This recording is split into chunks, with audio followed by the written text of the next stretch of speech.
જો આપણે હવે બાય ડિઝાઇન વાળી બનાવવાની છે આવી રીતે પહેલાં આપણને અંદરથી કાપડ ઓછું હતું એટલે કાપડ બનાવવા માટે પહેલાં સિલાઈ કરવાની આપણે બરાબર તમારે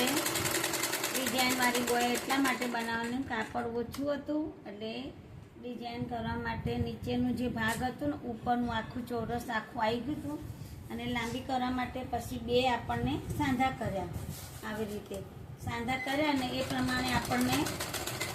સાંધામાં આપણે વિચાર કરવાનું કે સાંધામાં ડિઝાઇન બનાવવા માટે કેવી રીતે સૂટ થશે તો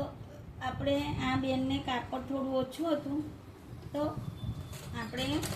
ડિઝાઇન બનાવી દીધું છે બોરીઓવાળું અહીંયા જોઈ લો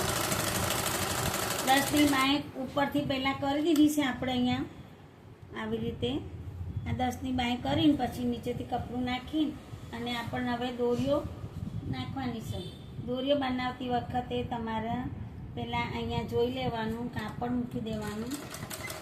પહેલાં દોરીઓ નાખતું જવાનું દોરી કેટલી નાખવાની છે આપણને પહેલું લાવજો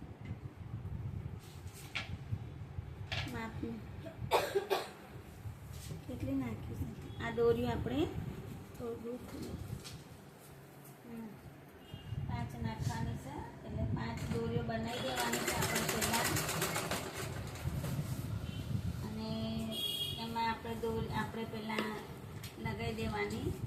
પછી કંઈ આવશે દોરી બનાવતી વખતે આપણને થોડું ટાઈમ શાંતિથી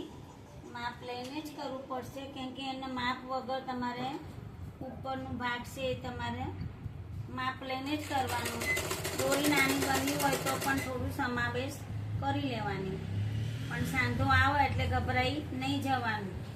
સાંધાવાળી બાય નહીં કરે એટલે તમારે આમ દોરી બનાવી શકાય ડાયરેક્ટ ડિઝાઇન તમારે આવી જશે જો આપણે પેપરનો ઉપયોગ કરવાનો નથી ડાયરેક્ટ માપ લઈને જ કરી દેવાનું છે આવી રીતે સામેથી પછી અહીંયા લાવી દેવાનું આ જો શાંતિ બનાવીએ એટલે બાયની ડિઝાઇન રેડી થઈ જાય આપણને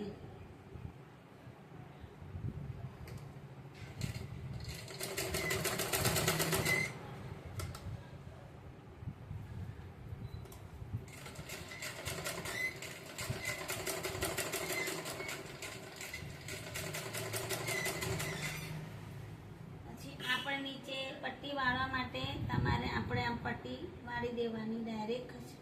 આ વાળી જશે આ બોયની ડિઝાઇન આપણને તૈયાર થઈ ગઈ છે જો ગાઈસ તમારા બેનો જોઈ શકો છો આ બે બાયો તૈયાર બાય ડિઝાઇન વાળી બાયો તૈયાર થઈ ગઈ છે આ 10ની બાય કરી એના પછી બે કટકા અહીંયા સાંધાવાળા વચ્ચે નાખીને આપણે ડિઝાઇન કરી દીધી વિડીયો સારો લાગ્યો હોય તો લાઈક કરજો સબસ્ક્રાઈબ કરજો અને શેર કરજો પ્રાર્થના બેન સીવણ ક્લાસ